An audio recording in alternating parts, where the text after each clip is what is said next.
Mayroon pong mag-ama na nagpunta po sa museum ng mga antique. At yung bata, may napansin siya sa isang tabi na isang malaking relo na ang sabi niya, "Tay, bakit hindi gumagana ang isang ito?" At ang paliwanag ng kanyang ama, "Alam mo anak, wala nang buhay ang mekanismong yan." At tinignan ng bata, ngunit isang taon lumapit para gawin muli ang relo. At nagulat ang bata, natuwa siya sapagkat muli niyang narinig, tumiktak ang relo. At ang sabi niya, "Buhay uli!" Ang muling pagkabuhay ng ating Panginoon, nakala ng maraming tao sa mundo, sa kanyang kamatayan, na araw ng Biyernes, tapos na ang lahat. Tapos na ang kwento ng ating pananampalataya. Ngunit hindi nila nababatid na pagdating pagsapi ng ikatlong araw, ay muling nabuhay ang Panginoon ayon sa itinakda. At ang lahat ng tao ay nagkaroon ng pag-asa. Kaya ang tanong ngayong umaga, ano bang kahulugan ng muling pagkabuhay? Ano ba ang kahulugan ng muling pagkabuhay ng Panginoon? Buksan natin ang ating Biblia, isang maliit na talata lamang, at ating tignan ano ang kahulugan ng muling pagkabuhay ng Panginoon. 1 Corinthians chapter 15, verse 13. Ganito po ang sinasabi.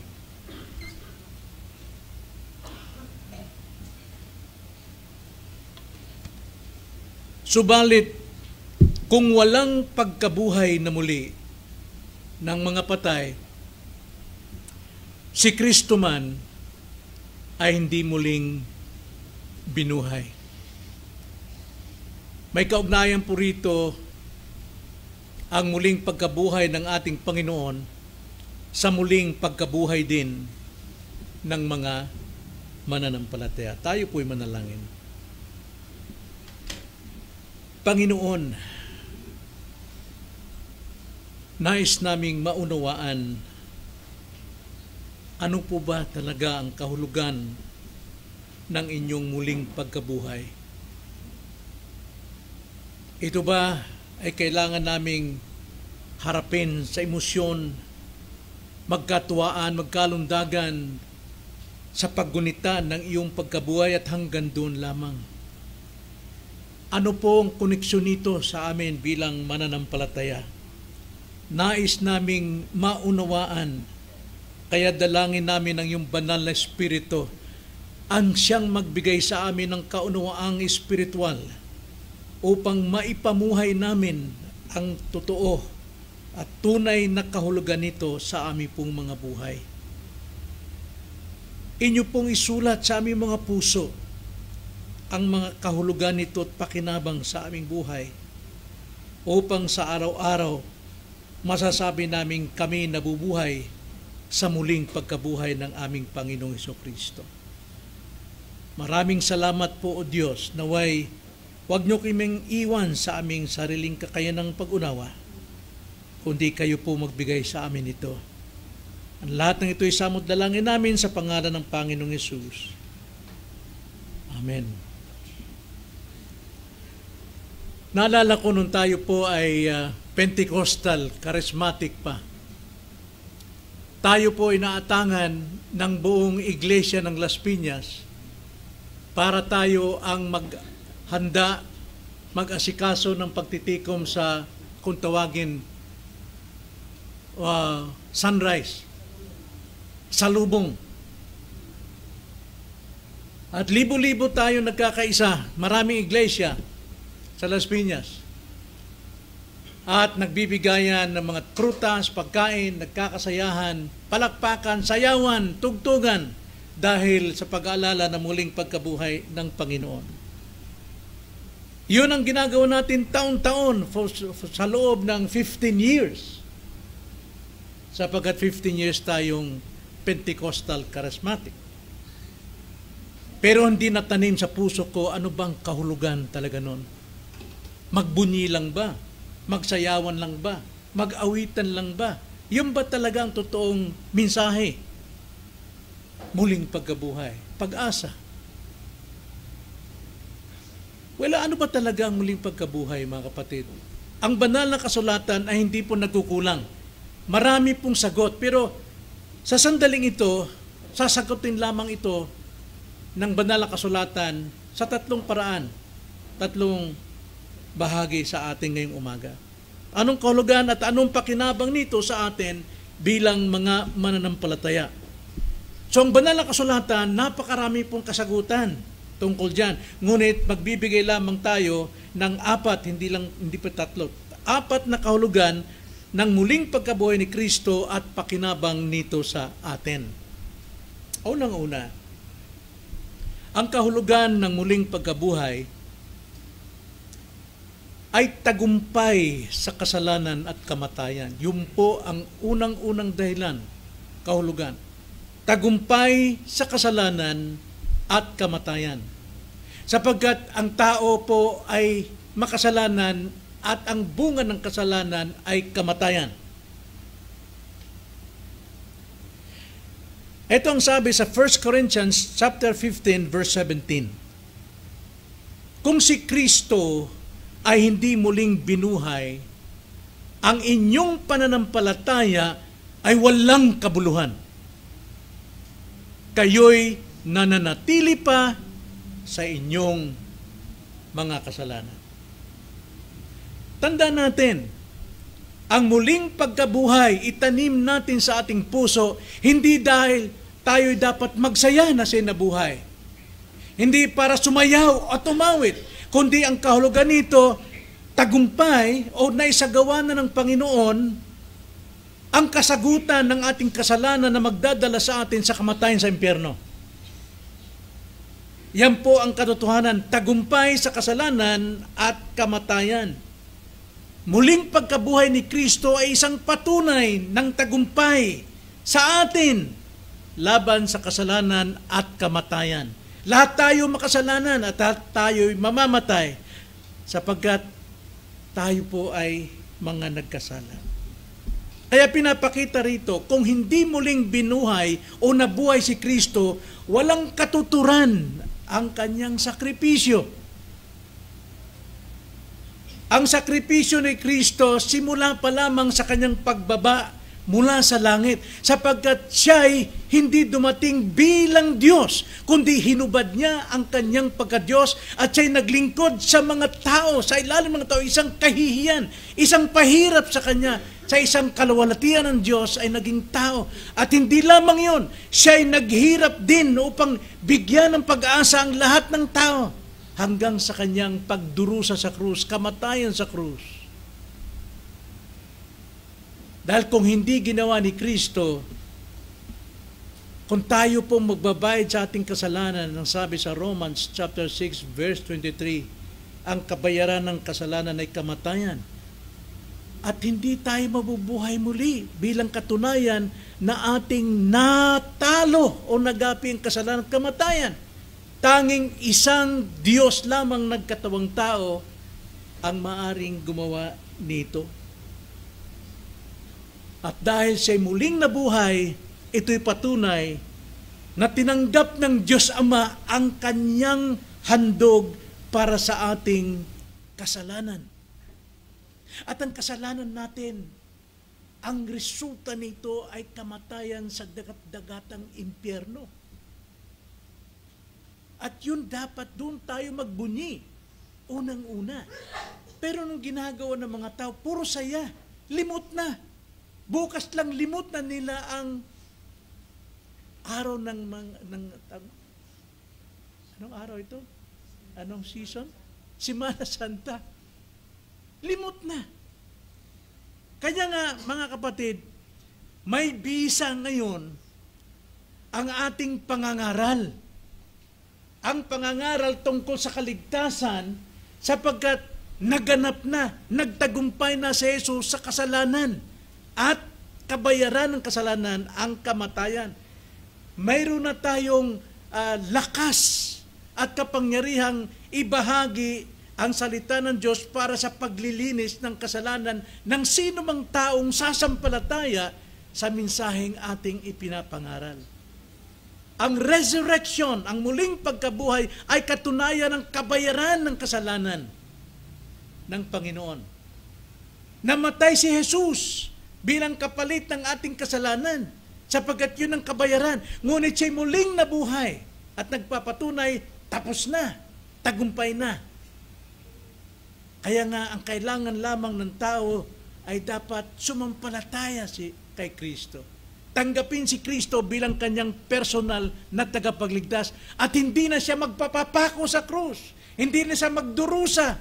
Hindi na siya gagawa ng anumang mga mabubuting gawa pang maligtas. Wala pong mabubuting gawa ang makapagliligtas.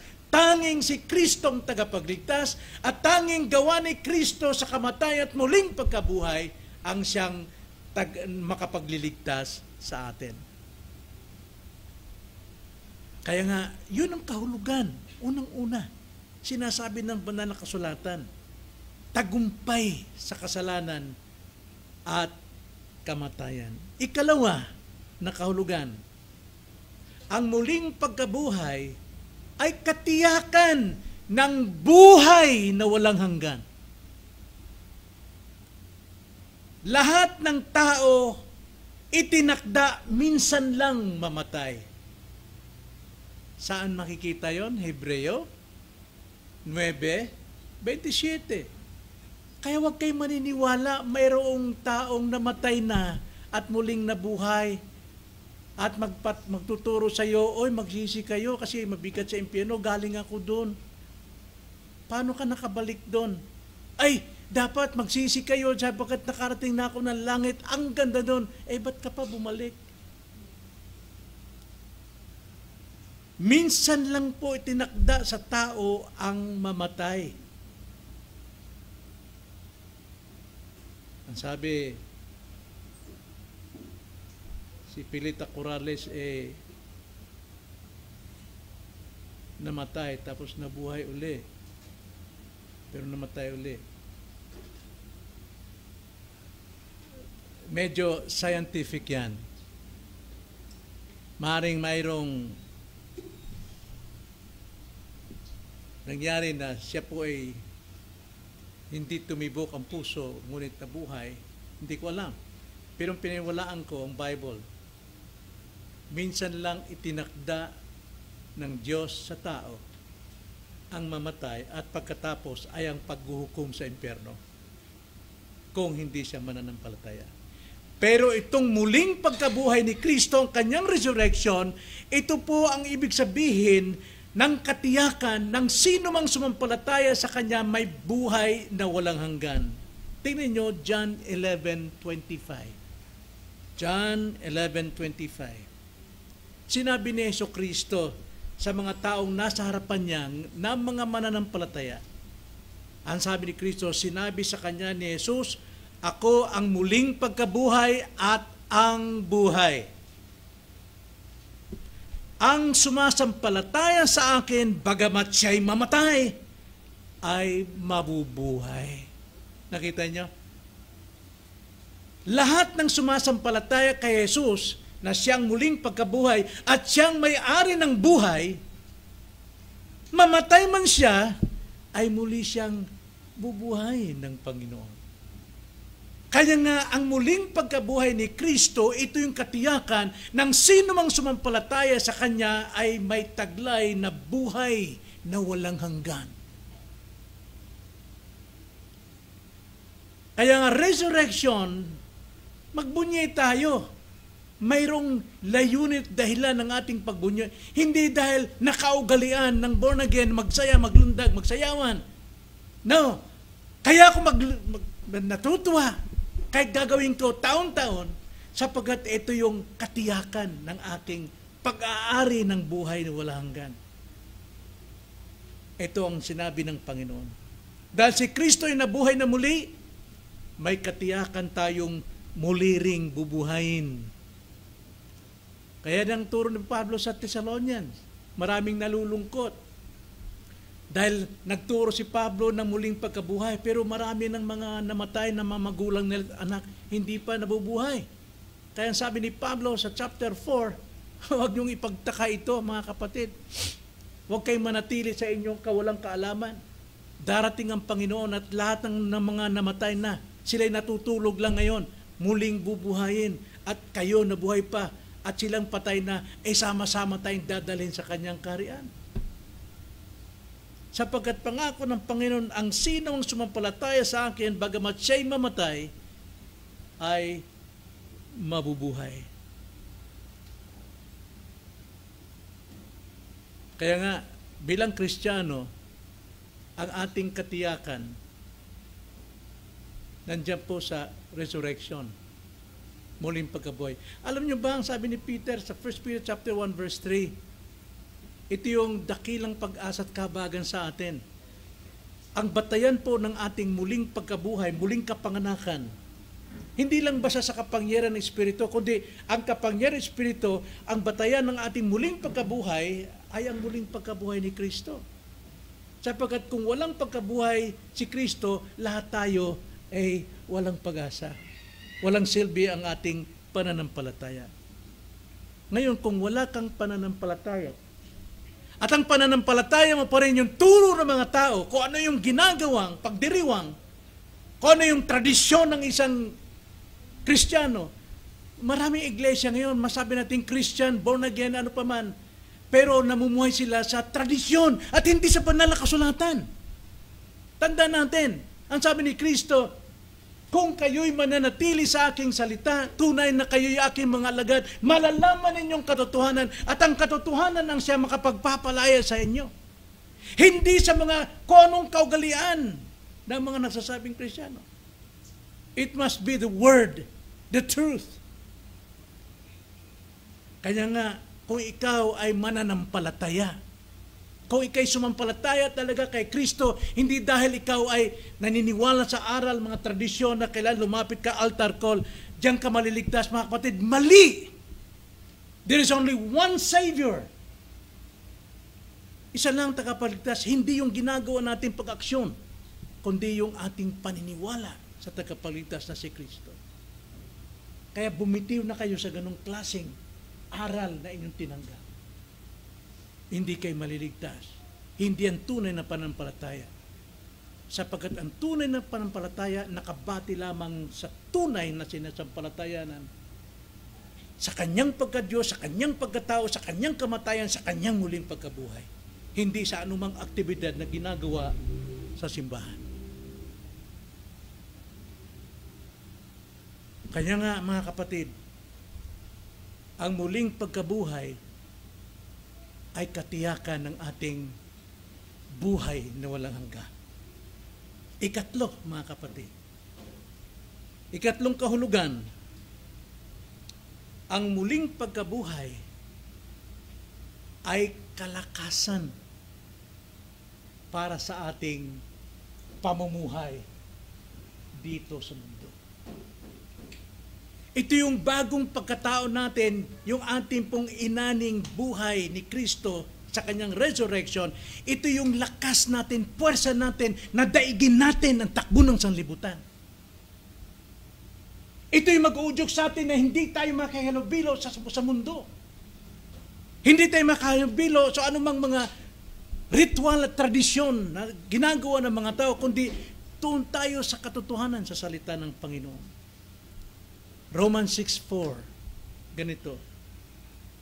Kaya tayo ay inilibing na kasama niya sa pamamagitan ng bautismo tungo sa kamatayan, na kung paanong si Kristo ay muling nabuhay mula sa mga patay sa pamamagitan ng kaluwalhatian ng Ama, gayon din naman tayo'y makakalakad sa panibagong buhay.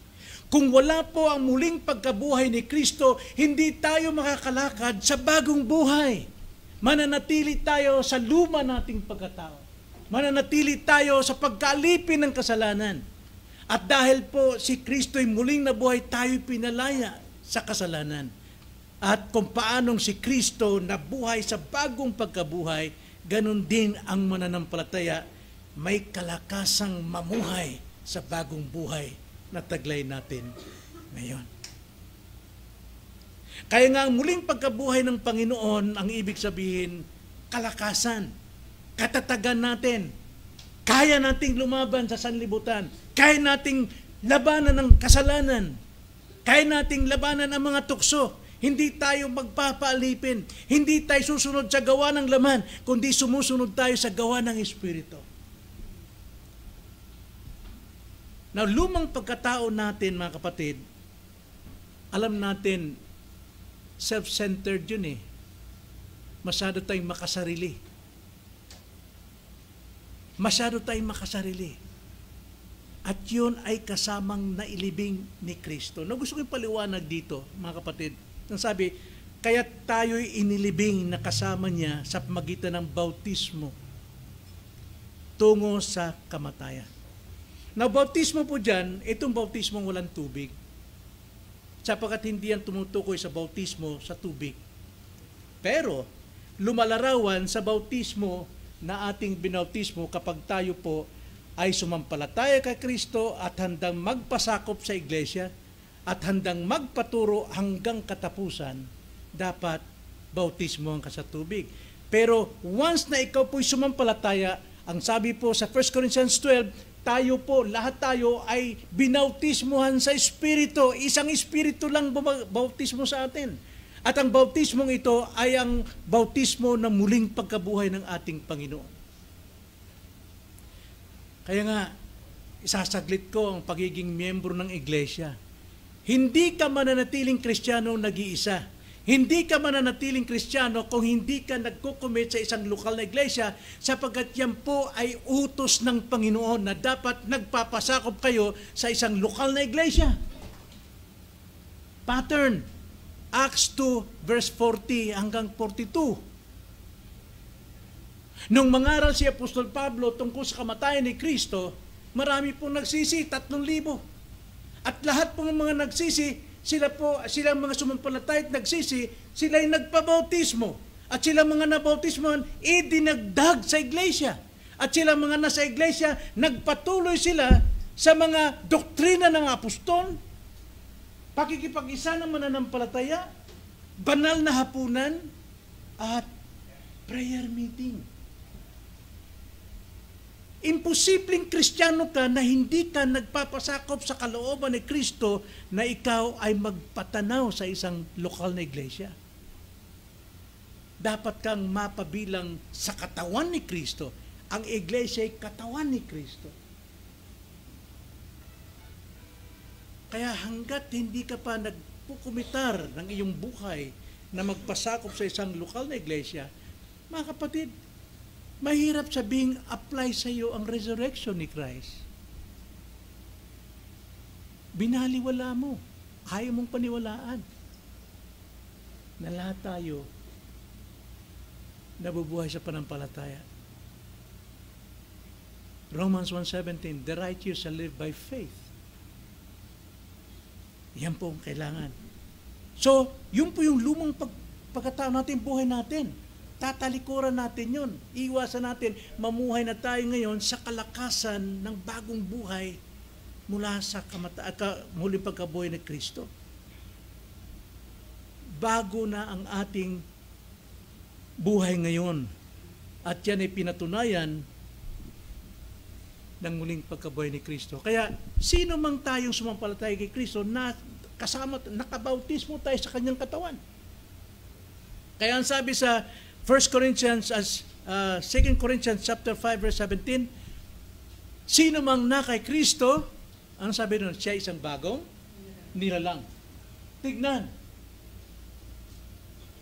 Lahat ay nagbabago.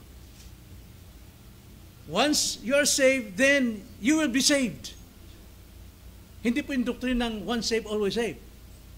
Once na ikaw yung naligtas, mga kapatid, yung past tense doon, saved, ang ibig kong sabihin niyan, continually you are being saved ng Panginoon. Hindi ka lang na-save minsan, kundi patuloy kang inililigtas ng Panginoon sa buhay na ito.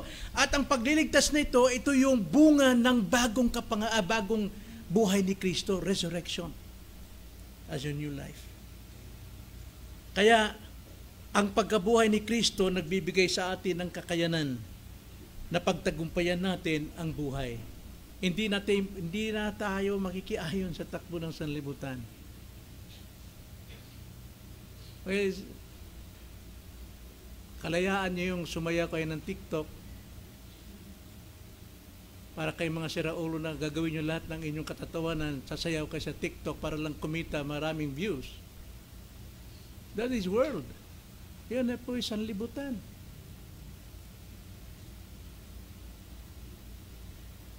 Profiles ninyo, pinapakita ninyo ang inyong sarili. Mga kapatid, kalayaan niyo yan, pero sinasabi ko lang dapat, para kang walang puwersa, walang lakas na pagtagumpayan mo kilos ng sanlibutan. Pero mag-ina kayo, sasayaw doon sa harapan ng video.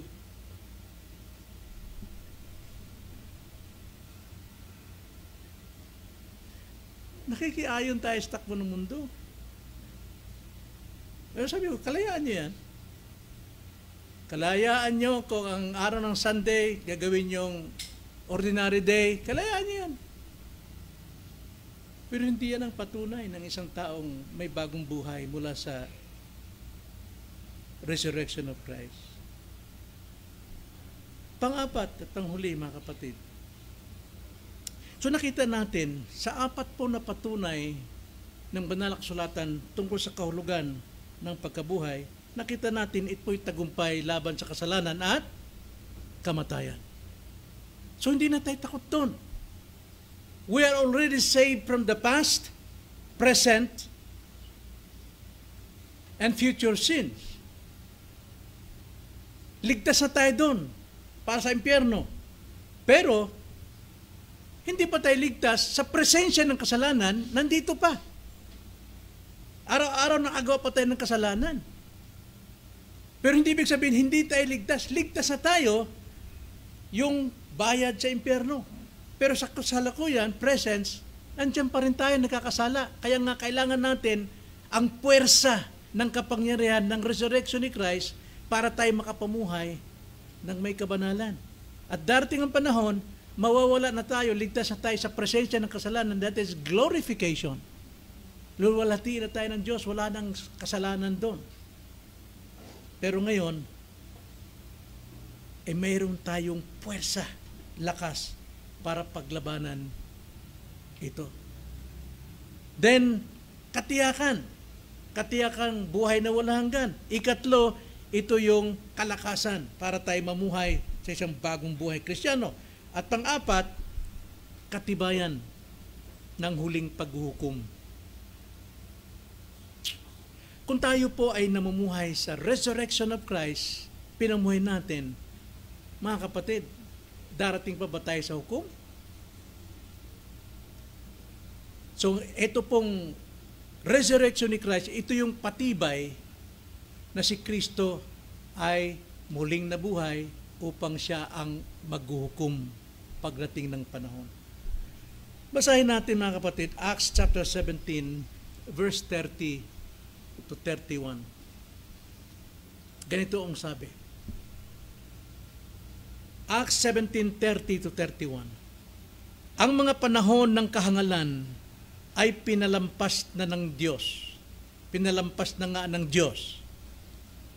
Ngunit ngayoy ipinag-uutos niya. Ibig sabihin, ipangaral ang mabuting balita ng muling pagkabuhay ni Kristo. Sabi niya, ngunit ngayoy ipinag-uutos niya sa lahat ng tao, sa lahat ng dako, na magsisi. And that is the message of the gospel. Na magsisi sapagkat itinakda niya ang isang araw kung kailan niya hahatulan ang sanlibutan ayon sa katuwiran sa pamamagitan ng lalaking kanyang itinalaga. Ang sabi riyan, ipinag-uutos ng Diyos, ito'y sa pamamagitan ng ating pangangaral ng Ebanghelyo, na lahat ay magsisi, sapagkat itinakda ng Diyos Ama ang paghuhukom sa takdang panahon. At mangyayari yan sa pamamagitan ng itinalaga niyang tao, si Kristo, na siyang magiging hukom at ang katunayan ay yung kanyang muling pagkabuhay. Sabi sa ating, sapagkat itinakda niya ang isang araw kung kailan niya hahatulan ng sanlibutan ayon sa katwiran sa pamamagitan ng lalaking kanyang itinalaga, si Jesus Christ. Nang katiyakan ang lahat ng kanyang tinalaga at tungkol dito'y binigyan niya ng katiyakan ang lahat ng tao na kanyang muling bubuhayin siya muli sa mga patay. Kaya nga, ang kahulugan ng muling pagkabuhay ay katibayan ng muling paghuhukom ng Panginoon. Naglulundag yung mga tao, nagsasayaw, umaawit sila, nagsasayawan sila dahil muling nabuhay si Kristo na hindi nila naunawaan, yun po yung tanda na may takdang paghuhukom sa mga taong hindi totoong mananampalataya. Kung walang muling pagkabuhay, walang paghuhukom, mga kapatid. Pero mayroon eh. Kaya nga doon sa Corinthian, maraming naniniwala na walang muling pagkabuhay dahil alam nila sila'y natatakot sa darating na hukom.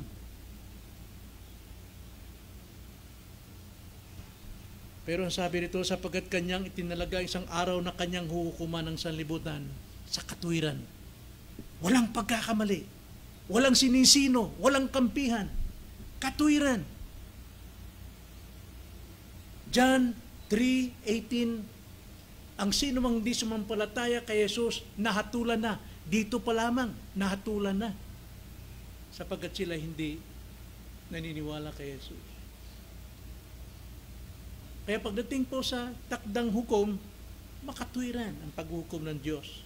At ito'y pinatunayan niya sa pamagitan ng muling pagkabuhay ng Panginoon Jesucristo. So, ang muling pagkabuhay ni Kristo ay garantiya na siya rin ang magiging hukom sa lahat. Ang mga sumampalataya, haharap sa Kanya. Hindi para hukuman ng parusa, kundi bigyan ng katampatang reward sa kanilang paglilingkod sa Panginoon. Kaya, ang tanong mga kapatid, tayo ba'y tiyak na nabubuhay sa resurrection ni Christ? Namumuhay ba tayo bilang bagong tao? Tayo ba ay sumasang-ayon pa rin sa kamunduhan? Sa sanlibutan? Tama ba ang ating puso, ang ating isipan? Ano bang laman ng ating isipan? Ito ba'y nakikita sa ating mga gawa? Maring tayo'y nakikitang mabait, pero ang isip natin punong-puno ng karumihan. Kailangan isip at gawa dapat nagkakaugma. Kaya nga, mga kapatid, sa ating pong pagtatapos, tanda natin, nakikita ba ang resurrection ni Christ sa ating buhay ngayon? Paano natin i-deal ang ating kapwa-tao, ang ating pamilya, ang ating mga anak? Paano natin sila hinaharap? Namumuhay ba tayo sa bagong pagkabuhay ng ating Panginoon?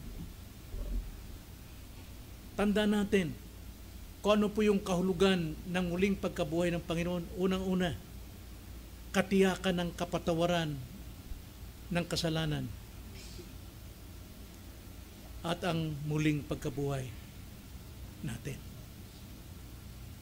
Ikalawa, tayo po'y naging matuwid sa harap ng Diyos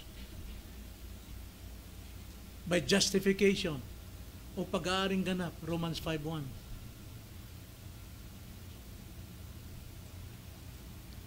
Ikatlo, nakikita sa atin ang binagong buhay at nagbabagong buhay.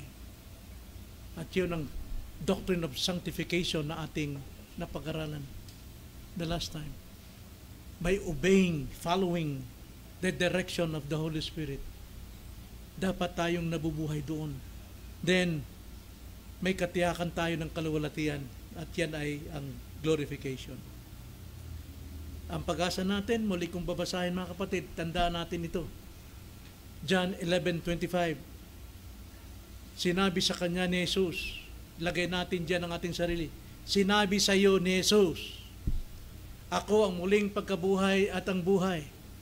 Ang sumasampalataya sa akin, bagamat siya'y mamatay, ay mabubuhay. Sumasampalataya ba tayo doon? Amen. Tayo manalangin.